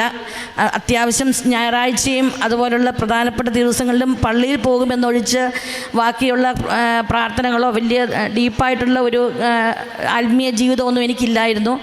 അതിനുശേഷം ഞാൻ ഇവിടെ വന്ന് കൃത്യമായിട്ടുള്ള ഉടമ്പടിയുടെ എല്ലാ കാര്യങ്ങളും പാലിക്കാനും രാവിലെ 5 മണിക്ക് തന്നെ എഴുന്നേറ്റ് പ്രാർത്ഥന ചെല്ലാനും വൈകുന്നേരത്തെ പ്രാർത്ഥനയൊക്കെ മുടങ്ങാതെയും ഡെയിലി ബ്രെഡും അതുപോലെ തന്നെ അച്ഛൻ്റെ ചൊവ്വാഴ്ചത്തെ ധ്യാനം എല്ലാം കൃത്യമായിട്ട് കേൾക്കാൻ തുടങ്ങുകയും എൻ്റെ ജീവിതത്തിന് തന്നെ ഒരു മാറ്റം സംഭവിക്കുകയും ഞാൻ എപ്പോഴും മൊബൈലിൽ വെച്ച് ഇൻസ്റ്റാഗ്രാമും ഫേസ്ബുക്കും വാട്സാപ്പുമായിട്ട് നടന്നുകൊണ്ടിരുന്ന ഞാൻ അതിൽ നിന്നും എല്ലാം മാറി എനിക്ക് എപ്പോഴും ഇത് മൊബൈൽ വഴിയാണെങ്കിൽ പോലും ലുത്തീനിയ കേൾക്കാനും അങ്ങനെയുള്ള കാര്യങ്ങളുമായിട്ട് എൻ്റെ ടൈം ആ ഒരു രീതിയിലേക്ക് ഞാൻ ചെലവഴിക്കാനും തുടങ്ങി.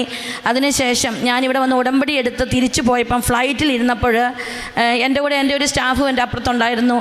കുറച്ച് കഴിഞ്ഞപ്പോൾ എനിക്കൊരു ഇലഞ്ഞിപ്പൂവിൻ്റെ സ്മെൽ അനുഭവപ്പെട്ടു. പക്ഷേ എനിക്കിങ്ങനെ ഒരു സുഗന്ധാഭിഷേകത്തിനെ പറ്റിയൊന്നും എനിക്കറിയില്ലായിരുന്നു. കാരണം ഞാൻ ആ സമയം വരെ സാക്ഷ്യങ്ങളൊന്നും ഞാൻ കേട്ടിട്ടില്ലായിരുന്നു. അപ്പം ഞാൻ അടുത്തിരുന്ന ആളോട് ചോദിച്ചു, ഇതിലെ വല്ലൊരു എയർ ഹോസ്റ്റസ് ആ പെർഫ്യൂം അടിച്ചു പോയോ എന്ന് ചോദിച്ചപ്പോൾ പറഞ്ഞു ഇല്ല, അവർക്കാർക്കും അങ്ങനെ അനുഭവപ്പെട്ടില്ല. ഒരു സെക്കൻഡ് നേരത്തേക്ക് അത് അനുഭവപ്പെട്ടു. തിരിച്ച് ഞാൻ UK ചെന്ന് ഇറങ്ങി ഞാൻ ഈ സാക്ഷ്യങ്ങളെല്ലാം കേൾക്കട്ടപ്പോഴാണ് എനിക്ക് മനസ്സിലായത് അതൊരു സുഗന്ധാഭിഷേകമായിരുന്നു എന്ന് എനിക്ക് മനസ്സിലായത്. അതിനുശേഷം ഞാൻ ഇതുപോലെ പ്രാർത്ഥനയും കാര്യങ്ങളുമായിട്ട് ഞാൻ എൻ്റെ ജീവിതം മുന്നോട്ട് നീങ്ങിക്കൊണ്ട് കൃത്യമായിട്ട് ബൈബിൾ വായിക്കുകയും രാത്രിയിൽ പ്രാർത്ഥനകളെല്ലാം കൃത്യമായിട്ട് ചെല്ലുകയും നഴ്സിംഗ് ഹോമുകളിൽ എല്ലാ ദിവസവും രാവിലെ ഡ്യൂട്ടിക്ക് അവിടെ അങ്ങനെ ഒരു ശീലങ്ങളൊന്നുമില്ല, ഒരു നഴ്സിംഗ് ഹോമിലും പ്രാർത്ഥനയൊന്നുമില്ല. എങ്കിലും ഡ്യൂട്ടിക്ക് മുമ്പായിട്ട് സ്റ്റാഫുമാരെല്ലാവരും നിന്നോട്ട് മാതാവിനോട് പ്രാർത്ഥിക്കുകയും ഒക്കെ ചെയ്യാൻ തുടങ്ങി. മാതാവിൻ്റെ വെഞ്ചരിച്ച രൂപം ഞങ്ങളുടെ നഴ്സിംഗ് ഹോമിൻ്റെ കയറി വരുന്ന റിസപ്ഷൻ റൂമിൽ തന്നെ വെച്ചു. അങ്ങനെ ഒരാഴ്ച കഴിഞ്ഞപ്പോൾ അത്ഭുതം എന്ന് പറയട്ടെ, UK ഞാൻ അങ്ങനെ കേട്ടിട്ടില്ല. ഹോം ഓഫീസിൽ നിന്ന് ഒരു ലെറ്റർ വരുന്നു, നിങ്ങൾക്ക് 18 മാസം കൂളിംഗ് പീരീഡ്, അതായത് 18 മാസം കഴിഞ്ഞ് ലൈസൻസിന് അപ്ലൈ ചെയ്യാൻ പറ്റൂ എന്ന ആ റൂൾ എടുത്ത് മാറ്റി നിങ്ങൾക്ക് വീണ്ടും ലൈസൻസിന് അപ്ലൈ ചെയ്യാം എന്നൊരു ലെറ്റർ എനിക്ക് വരികയാണ്. സത്യം പറഞ്ഞു കഴിഞ്ഞാൽ ഞാൻ അവിടെ നിന്ന് കരഞ്ഞു പോയി. കാരണം അങ്ങനെ ഒരു നിയമം മാറുന്നതായിട്ട് ഞാൻ കേട്ടിട്ടില്ല, അങ്ങനെ ഒരു ഹോമിന് കിട്ടിയതായിട്ട് ഞാൻ കേട്ടിട്ടില്ല. അപ്പോൾ അത് അങ്ങനെ ഒരു ലെറ്റർ വന്നു. ആ ലെറ്റർ കിട്ടി കഴിഞ്ഞപ്പോഴേ ഞാൻ തീരുമാനിച്ചു, ഞാൻ എൻ്റെ സ്റ്റാഫുമാരെയും കൂട്ടിക്കൊണ്ട് ഇവിടെ വന്ന് ഞാൻ സാക്ഷ്യം പറയാം. എനിക്ക് 10-100 പേരെയും ഒന്നിച്ചു കൊണ്ടുവരാൻ പറ്റത്തില്ല, എങ്കിലും എന്നെക്കൊണ്ട് പറ്റുന്നവരെ കൊണ്ട് വന്ന് ഞാൻ സാക്ഷ്യം പറയാമെന്ന് മാതാവിൻ്റെ അടുത്ത് ഞാൻ ഉറപ്പ് പറഞ്ഞ് അന്ന് തന്നെ ഞാൻ പറഞ്ഞു. അതിനുശേഷം ആ ഒരു ലൈസൻസ് കിട്ടി. വീണ്ടും ഞങ്ങൾക്ക് ഈ ആദ്യത്തെ ലൈസൻസ് റിവോക്ക് ആയതുകൊണ്ട് വീണ്ടും ഞങ്ങൾക്ക് പുതിയ ലൈസൻസ് അപ്ലൈ ചെയ്യണം. പുതിയ ലൈസൻസ് അപ്ലൈ ചെയ്ത് ഈ 100ഓളം കുട്ടികളുടെ വിസ പുതിയ ലൈസൻസിലേക്ക് മാറ്റണം. അതിനുവേണ്ടിയുള്ള ആപ്ലിക്കേഷൻ കൊടുത്ത് ഞങ്ങൾ കാത്തിരുന്ന സമയത്ത് ആദ്യത്തെ ബാച്ചിൻ്റെ ലൈസൻസ് പുതുക്കി അവർക്ക് പുതുതായിട്ടുള്ള COS വരേണ്ട സമയം തീരുന്നതിൻ്റെ തലേ ദിവസം വരെയും ഞങ്ങൾക്ക് COS വന്നില്ല. അതിനോടകം കുറേ കുട്ടികളൊക്കെ വേറെ സ്ഥലത്ത് പോയി. കുറേ കുട്ടികൾ എൻ്റെ കൂടെ പിടിച്ചു നിന്നു. ഇല്ല, എന്ത് വന്നാലും ഞങ്ങൾ ഇവിടുന്ന് പോകുന്നില്ല എന്ന് പറഞ്ഞ് തന്നെ അവർ നിന്നു. ഇവർക്ക് COS പുതുതായിട്ട് കൊടുത്ത് ആപ്ലിക്കേഷൻ ഇടണ്ട, തലേ ദിവസം വൈകുന്നേരം മൺഡേയിൽ ആപ്ലിക്കേഷൻ കൊടുക്കണം. ഫ്രൈഡേ ഈവനിങ്ങിന് 3 മണിയായപ്പോൾ എനിക്ക് അടുത്ത ലെറ്റർ ഹോം ഓഫീസിൻ്റെ വന്നിരിക്കുന്നു, നിങ്ങൾക്ക് 26 COS നിങ്ങളുടെ സാങ്ഷൻ ആക്കിയിരിക്കുന്നു പറഞ്ഞുകൊണ്ട്. അല്ലെന്നുണ്ടെങ്കിൽ ആ കുട്ടികൾ ഓരോ ആൾക്കാർക്കും 4000 പൗണ്ട് വെച്ച് കൊടുത്ത് FLR ഇടണമായിരുന്നു. ഓരോ ഫാമിലിക്കൊക്കെ 16,000 പൗണ്ട് വരെ കൊടുക്കണമായിരുന്നു. അതിൽ നിന്നെല്ലാം മാതാവ് വളരെയധികം കാത്ത് പരിപാലിച്ചു. വളരെയധികം വലിയൊരു അത്ഭുതം പ്രവചിച്ചു. ഞങ്ങൾ എല്ലാ ദിവസവും ഞങ്ങളുടെ നഴ്സിംഗ് ഹോമിൻ്റെ കയറി വരുന്ന വാതിലിൽ കുരിശ് വരയ്ക്കും, ഉപ്പ് അവിടെയെല്ലാം വെതറും, അങ്ങനെയൊക്കെയായിരുന്നു ഞങ്ങൾ ചെയ്തുകൊണ്ടിരുന്നത്. അങ്ങനെ ഞങ്ങൾക്ക് വളരെയധികം മാതാവിൻ്റെ ഒരു അത്ഭുതം ഞങ്ങളുടെ ഹോമിൽ പ്രവർത്തിച്ച് അവിടെ വർക്ക് ചെയ്യുന്ന കുട്ടികളുടെ എല്ലാം വിസ റിന്യൂ ചെയ്യുവാൻ ഞങ്ങൾക്ക് സാധിച്ചു. രണ്ടാമതായി പറഞ്ഞു കഴിഞ്ഞാൽ ഞങ്ങൾക്ക് ഈ സമയത്ത് സാമ്പത്തികമായിട്ട് ഞങ്ങളുടെ കെയർ ഹോമിനെ വളരെയധികം കഴിഞ്ഞ സ്റ്റാഫുമാർ പോകുന്നു. അവരുടെ എല്ലാം സാമ്പത്തികമായി വളരെ ബുദ്ധിമുട്ട് ഞങ്ങൾക്ക് ആ സമയത്ത് വന്നു. ആ സമയത്ത് ഞങ്ങൾക്ക് അവിടുത്തെ ടാക്സ് HMRC എന്നാണ് പറയുന്നത്, ടാക്സ് ഓഫീസിന് ഒരു 4.5 കോടിയോളം രൂപ ഞങ്ങൾക്ക് അടയ്ക്കണം. അത് അടയ്ക്കാനുള്ള പെൻഡിങ് വന്നു. ആ പെൻഡിങ് വന്ന സമയത്ത് ഞങ്ങൾക്ക് 14 ദിവസത്തെ നോട്ടീസ് തന്നു, അല്ലെങ്കിൽ ഹോം ക്ലോസ് ചെയ്യുമെന്നും പറഞ്ഞ്. ഇതിൻ്റെ സത്യം പറഞ്ഞാൽ കൂനിന്മേ കുരു എന്ന പോലെ തന്നെയാണ് ഞങ്ങൾക്ക് അന്ന് അനുഭവപ്പെട്ടത്. കാരണം ഇതിൻ്റെ ഒന്ന് കഴിഞ്ഞ് നിൽക്കുന്ന അതിൻ്റെ ആ ഒരു വിഷമത്തിലൂടെ കടന്നു പോയിക്കൊണ്ടിരിക്കുമ്പോഴാണ് ഈ ടാക്സ് ഓഫീസിൽ നിന്ന് ഞങ്ങൾക്ക് വൈൻഡിങ് അപ്പ് ലെറ്റർ വരുന്നത്. 14 ദിവസമുള്ളൂ, എന്ത് ചെയ്യണമെന്ന് അറിയത്തില്ല. അപ്പോൾ എനിക്ക് ഗവൺമെൻറ്റിൻ്റെ അടുത്തുനിന്ന് എനിക്കൊരു 2-2.5 കോടിയോളം രൂപ എനിക്ക് പെൻഡിങ് കിടപ്പുണ്ടായിരുന്നു വരാൻ. അതും കിട്ടുന്നില്ല. ഞാൻ അതിനുവേണ്ടി വളരെയധികം പരിശ്രമിച്ചുകൊണ്ടിരിക്കുവാണ്. പക്ഷേ അതൊന്നും റിലീസാകുന്നില്ല. ഗവൺമെൻറ്റിൻ്റെ പൈസ അവിടെ കിടക്കുന്നു, എന്ത് ചെയ്യുമെന്ന് അറിയുന്നില്ല. ആ സമയത്ത് ഞാൻ ഈ ഗവൺമെൻറ്റിൻ്റെ പൈസ റിലീസ് ചെയ്യാനുള്ള പേപ്പറുകൾ നീക്കിക്കൊണ്ടിരുന്നു. അതും അത്ഭുതമെന്ന് പറയട്ടെ, വളരെ പെട്ടെന്ന് അവർ ഒരാഴ്ചയ്ക്കുള്ളിൽ ഞങ്ങൾക്ക് ആ പൈസ റിലീസ് ചെയ്ത് തന്നു. അതുപോലെ തന്നെ എൻ്റെ ഒരു സുഹൃത്ത് പല മീറ്റിങ്ങുകളിലും വെച്ച് കണ്ട് പരിചയമുള്ള ഒരു അച്ചായന് എനിക്കത് ഞാൻ എൻ്റെ ബുദ്ധിമുട്ട് പറഞ്ഞപ്പോൾ ഒരു കാര്യം ചെയ്യൂ ഷൈനു, ഞാൻ നിനക്ക് പൈസ തരാം, നീ എനിക്ക് പലിശ പോലും തരണ്ട എന്ന് പറഞ്ഞ് എന്നെ സഹായിച്ചു. ആ പൈസ HMRCയുടെ ടാക്സ് ഓഫീസിൻ്റെ പൈസ ഞങ്ങൾക്ക് വിതിൻ 14 ഡേയ്സ് പറഞ്ഞ് ഞങ്ങൾക്ക് 8-9 ദിവസം കൊണ്ട് കൊണ്ട് ഞങ്ങൾക്ക് അത് അടയ്ക്കാൻ സാധിച്ചു. അങ്ങനെ ആ ഒരു വളരെ വലിയൊരു പ്രശ്നത്തിൽ നിന്ന് ഞങ്ങളുടെ ഹോമിനെ രക്ഷിക്കാൻ സാധിച്ചു. ഈ സാമ്പത്തികമായി ഈ ബുദ്ധിമുട്ട് വന്ന സമയത്ത് ഞങ്ങൾക്ക് ദുബായിൽ റെസ്റ്റോറൻ്റ് ഉണ്ട്. അപ്പോൾ അതിലൊരെണ്ണം സെയിൽ ചെയ്തേക്കാമെന്ന് കരുതിക്കൊണ്ട് സെയിലിൻ്റെ പ്രോസസ്സുമായി നീങ്ങുന്നു. എല്ലാ കച്ചവടക്കാർ വരും, നോക്കും, പോകും, പിന്നെ ഇങ്ങോട്ട് വരത്തില്ല. അങ്ങനെ വളരെ ബുദ്ധിമുട്ടായി സെയിൽ ചെയ്യാൻ നടക്കുന്നില്ല. ലാസ്റ്റ് ഞാൻ ദുബായിൽ ചെന്ന് ഞാൻ ഇതുപോലെ തന്നെ എണ്ണ കൊണ്ട് കുരിശ് റെസ്റ്റോറൻറ്റ് മുമ്പിൽ വരച്ച് ഉപ്പ് ഞാൻ അവിടെയെല്ലാം വെതറി അങ്ങനെ നിന്ന് ഏകദേശം ഒരാഴ്ചയ്ക്കുള്ളിൽ അതിൻ്റെ കച്ചവടവും നടക്കാൻ സാധിച്ചു. അങ്ങനെ ഞങ്ങൾക്ക് വളരെ ഇത് വലിയ വലിയ ഒരു ഉപകാരങ്ങൾ എനിക്ക് മാതാവിൽ നിന്നും സ്വീകരിക്കാൻ പറ്റിയതാണ് ഞാനിപ്പോൾ പറഞ്ഞത്. എൻ്റെ ഓരോ ദിവസത്തെയും ജീവിതം ഞാനിപ്പോൾ തുടങ്ങുന്നത് മാതാവിൻ്റെ രൂപത്തിന് മുമ്പിൽ പ്രാർത്ഥിച്ചിറങ്ങും. ഞാൻ എന്ത് പ്രശ്നം, എനിക്ക് ഇപ്പോൾ ഒരു സാമ്പത്തികമായ ഒരു പ്രശ്നമാണ് ഇന്ന് കൈകാര്യം ചെയ്യേണ്ടതാണെങ്കിൽ പോലും ഞാൻ മാതാവിൻ്റെ മുമ്പിൽ അത് പ്രാർത്ഥിച്ച് ഇറങ്ങിക്കഴിയുമ്പോൾ അത് എങ്ങനെയാണ് നീങ്ങുന്നതെന്ന് അറിയില്ല. ഏതായാലും അതെല്ലാം നല്ലപോലെ എനിക്ക് കാര്യങ്ങൾ നടത്തി തരുന്നുണ്ട്. ചെറുതും വലുതുമായ വളരെ വളരെ എനിക്ക് നിയോഗങ്ങൾ എനിക്ക് സാധിച്ചു കിട്ടുന്നുണ്ട്. മാതാവിൻ്റെ മുമ്പിൽ ഞാൻ വളരെയധികം അതിന് നന്ദി പറയുന്നു. കാരണം എൻ്റെ ജീവിതം തന്നെ മാറ്റിമറിച്ചു. ഇന്ന് ഞാൻ ഇപ്പം വണ്ടിയിൽ യാത്ര ചെയ്യുമ്പോഴാണെങ്കിലും ഞാൻ ഈ പ്രാർത്ഥനകളും ധ്യാനവും ഒക്കെ കേൾക്കുന്ന ഒരു ജീവിതമായിട്ട് എൻ്റെ മാറിയിരിക്കുന്നു. മറ്റേത് വാട്സാപ്പും ഫേസ്ബുക്കും ആയിട്ട് നിന്നോണ്ടിരുന്ന അതിൽ നിന്നൊക്കെ ഒരു മാറ്റം എൻ്റെ ജീവിതത്തിൽ തന്നെ ഉണ്ടായി എന്നത് എന്നിൽ സംഭവിച്ച ഈ അത്ഭുതങ്ങളെക്കാളും കൂടുതലായിട്ട് ഞാൻ ടോട്ടലി മാറി എന്നുള്ളതാണ് എൻ്റെ ജീവിതത്തിൽ എനിക്കുണ്ടായ ഏറ്റവും വലിയ മാതാവിനോട് നന്ദി പറയേണ്ടതായിട്ടുള്ളത്. ഇങ്ങനെയുള്ള ഓരോവിധ അനുഗ്രഹങ്ങളും എനിക്ക് തരുന്നതിന് അമ്മ മാതാവിന് കോടാനുകോടി നന്ദി രേഖപ്പെടുത്തുന്നു. പിന്നെ എൻ്റെ പ്രേക്ഷിത പ്രവർത്തനങ്ങൾ എന്ന് പറഞ്ഞു കഴിഞ്ഞാൽ ഞാൻ കെയർ ഹോമാണ് നടത്തുന്നത്. എനിക്കവിടെ പോയി ജോലി ചെയ്യേണ്ട കാര്യമില്ല. എങ്കിൽ പോലും ഞാൻ അവിടെ ചെന്ന് അവിടെയുള്ള അന്തേവാസികൾക്ക് എന്നെക്കൊണ്ട് ചെയ്യാവുന്ന കാര്യങ്ങൾ, ചെറിയ ചെറിയ കാര്യങ്ങളെല്ലാം ചെയ്യുകയും അവരെ നോക്കുകയും ചെയ്യും. നാട്ടിൽ വരുന്ന സമയത്ത് ഇവിടുത്തെ ഓൾഡ് ഏജ് ഹോം ഞാൻ സന്ദർശിക്കും. അതുപോലെ മരുന്ന് മേടിക്കാൻ കഷ്ടപ്പെടുന്ന ആൾക്കാർക്ക് മരുന്ന് മേടിക്കാൻ പൈസ കൊടുക്കുകയും അങ്ങനെയുള്ള ചെറിയ ചെറിയ സേവനങ്ങളൊക്കെ ഞാൻ എന്നെക്കൊണ്ട് ചെയ്യുന്നുണ്ട്. അതുപോലെ തന്നെ പത്രം ഞാൻ ഇവിടുന്ന് മേടിച്ച് കഴിഞ്ഞാൽ അതെല്ലായിടത്തും കൊണ്ടു കൊടുക്കാറുണ്ട്. പള്ളിയിൽ പോകുമ്പോൾ പള്ളിയിൽ കാണുന്ന ആൾക്കാർക്ക് കൊടുക്കും. അതുപോലെ ഏതെങ്കിലും മീറ്റിങ്ങുകൾ പോകുവാണെങ്കിൽ അവിടെ വരുന്ന ആൾക്കാർക്ക് കൊടുക്കും, സ്റ്റാഫിന് കൊണ്ടുപോയി കൊടുക്കും. പിന്നെ എല്ലാ പ്രാവശ്യവും വന്നേച്ച് പോകുമ്പോൾ മാതാവിൻ്റെ രൂപവും കൊന്തയും അതുപോലെ തന്നെ ലോക്കറ്റും ഒക്കെ ഞാൻ മേടിച്ച് എൻ്റെ സ്റ്റാഫിനും അവിടെയുള്ള എല്ലാ ആൾക്കാർക്കും ഞാൻ കൊണ്ടുപോയി കൊടുക്കുകയും ചെയ്യാറുണ്ട്. പൗലോസ് അപ്പോസ്തലൻ റോമാക്കാർക്ക് എഴുതിയ ലേഖനത്തിൽ നിന്ന് 10-ാം അധ്യായം 9-ാം വാക്യം.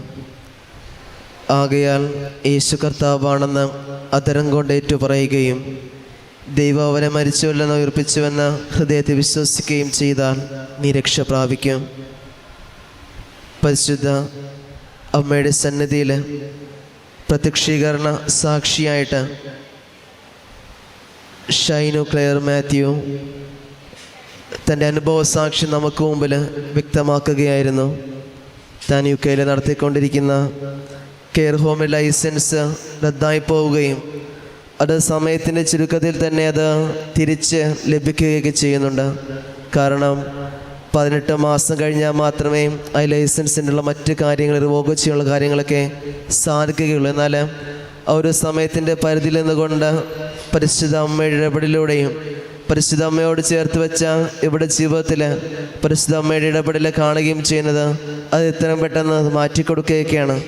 അതോടൊപ്പം തന്നെ HMRCയുടെ ടാക്സ് 4 കോടി രൂപ വരുന്നത് അത് 14 ദിവസം കൊണ്ട് അടക്കുവാനൊക്കെ ആയിട്ട് സാധിച്ചത് ഉടമ്പടിയോട് ചേർന്നുകൊണ്ട് പരിശുദ്ധ അമ്മയോട് ചേർന്നുകൊണ്ടുള്ള ജീവിതത്തെ മുമ്പോട്ട് കൊണ്ടുപോകുമ്പോഴായിരുന്നു. പരിശുദ്ധ അമ്മയ്ക്ക് നന്ദി പറയാം. ഇവിടെ ജീവിതത്തിൽ ഇനിയും പരിശുദ്ധ അമ്മയുടെ പ്രത്യക്ഷീകരണ സാക്ഷികളായിട്ട് ഇവരെ മുമ്പോട്ട് കൊണ്ടുപോകണമേ എന്നും അതോടൊപ്പം നിരവധി അനുഗ്രഹങ്ങളാൽ ഇവരെ വഴി നടത്തണമേ എന്നൊക്കെ പ്രാർത്ഥിക്കാം. ഒപ്പം ഈ അങ്ങേ സന്നിധിയിലായിരിക്കുന്ന പരിശുദ്ധ അമ്മയുടെ സന്നിധിയിലായിരിക്കുന്ന ഓരോ മക്കളെയും പ്രത്യക്ഷീകരണ സാക്ഷികളായിട്ട് ഉയർത്തണമേ എന്ന് നമുക്ക് പ്രാർത്ഥിക്കുകയും ചെയ്യും.